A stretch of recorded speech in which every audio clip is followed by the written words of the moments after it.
Hello everyone, and welcome to Bill's Retro Gaming Show. On today's video, we're going to be taking a look at Burger Time from Quarter Arcades. Stay tuned.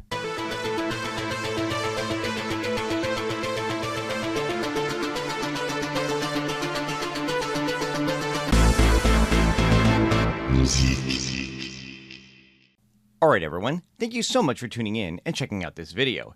Today, I'm taking a look at the Burger Time 1/4 scale replica from Quarter Arcades. Now, before I get started, I want to give a huge thank you and shout out to Quarter Arcades for sending this out to me to review. The Burger Time arcade game first released in 1982 and was developed by Data East and distributed by Bally Midway here in North America. In the game, you take on the role of Peter Pepper, and your goal is to make your way through screens full of platforms and ladders in order to walk over the giant-sized burger ingredients. As you do, they fall down level by level until you make all the burgers on the screen to progress to the next. All the while, you are pursued by other food ingredients like hot dogs, fried eggs, and pickles. You can temporarily remove your pursuers from the screen by dropping the burger ingredients on them or causing them to fall with the ingredients. You also have a limited supply of pepper that you can throw at your enemies to temporarily stun them. The game consists of 6 different screens, and once you've completed all of them, the game cycles back to the first screen again. Like so many arcade games of the 80s, there's no real way to win. You just play until Peter Pepper has lost all of his lives and try to achieve the highest score possible. Now, Numskull and Quarter Arcades have produced a 1/4 scale replica of the original arcade machine. Let's check it out and see what you get. Looking over the box, it's very enticing looking with plenty of vibrant colors. I always like when the box itself feels like a showpiece that I can keep as a decoration in my game room.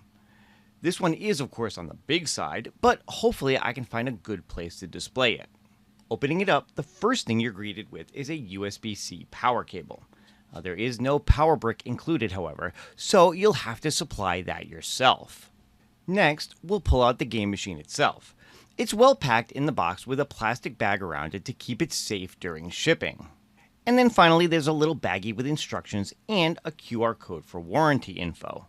The instructions come in multiple languages, so no matter where you are in the world, you should be good to go. So now we just have to remove the baggie around the machine, plug in the USB-C cable, and let it fully charge. Oh yeah, and don't forget to peel the protective film off that's covering the bezel and screen.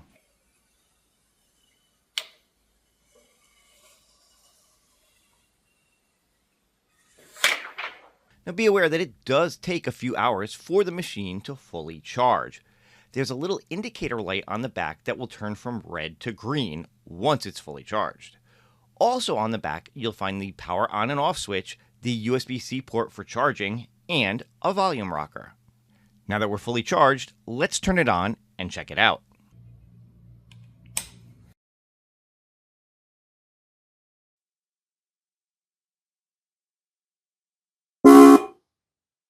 Starting with the marquee, everything is well lit and looks good. I didn't notice any washout in the marquee at all. Moving down from there, we have the screen and bezel. The screen is a 5-inch TFT screen, and despite its small size, looks great on this mini cab. Everything is easy to see as you play, and it does a good job of mimicking the look of a CRT. The bezel is a well-done replica of the original arcade game, down to the how-to-play instructions on one side and the game tips on the other. Of course, at this size, it's a little tough to read, especially with my poor eyes, but I appreciate the attention to detail for adding them. I also want to point out that there is a single 3-watt speaker over the screen and below the marquee that sounds great during gameplay. Continuing our way down the cab, we have the mini control panel. This includes a 4-way joystick with 2 buttons on either side for your pepper spray, so that you can play this whether you're left-handed or right-handed, just like the original arcade game. There are also 2 buttons for Player 1 and Player 2 Start as well. Underneath the control panel is the coin door. They've added lights to light up the little 25-cent indicators next to the fake coin slots. Here you'll find 2 buttons that act as the coin in to start playing the game. And then finally, the front panel has an image of Peter Pepper sitting on a burger with 2 hot dogs on either side, just like the original arcade cab. There's also a plastic strip along the bottom that replicates the look of the original's metal kick plate. Before I get into some of the gameplay, here's a look at the cab from the side. Burger Time as an arcade cabinet always had a unique shape with the cutout for Peter's chef hat, and they've accomplished that with this replica. And of course, the giant Peter Pepper along the side looks good too. Alright, so now let's check out some gameplay and see how it plays.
Well, there you go, with a look at some of the gameplay.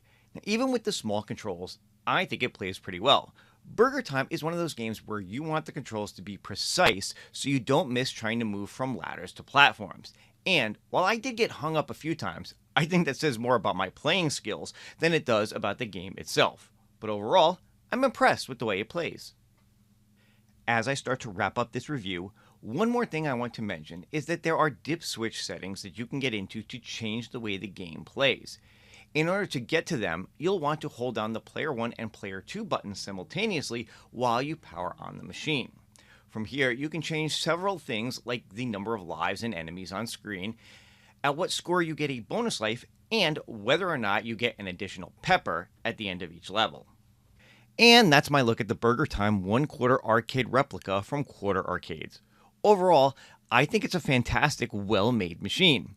They've done a great job of replicating the look and feel of the original arcade game, and it plays well too. I do wish they would add some additional features, such as HDMI out to play on a TV, but for what you get here, it is very well done. This mini cab normally sells for $249.99 from Quarter Arcades. However, at the time of recording this video, it is currently on sale for 20% off at $199.99. Or, if you want to save even more money, then you can also check it out on Amazon, where it's currently selling for around $121. Here, you can also find some of Quarter Arcade's other machines, also at some great prices, in case you're looking for a really nice Christmas gift for someone. Or yourself. No judgment here. But that's going to do it for this review. Thank you so much for watching, and thank you again to Quarter Arcades for sending this to me for review. If you enjoyed this video, please consider giving it a thumbs up and hyping it as well. Don't forget to leave a comment below, and if you're not subscribed to the channel, do that also. That's all for now. I will see you guys on the next one. Take care, and happy gaming.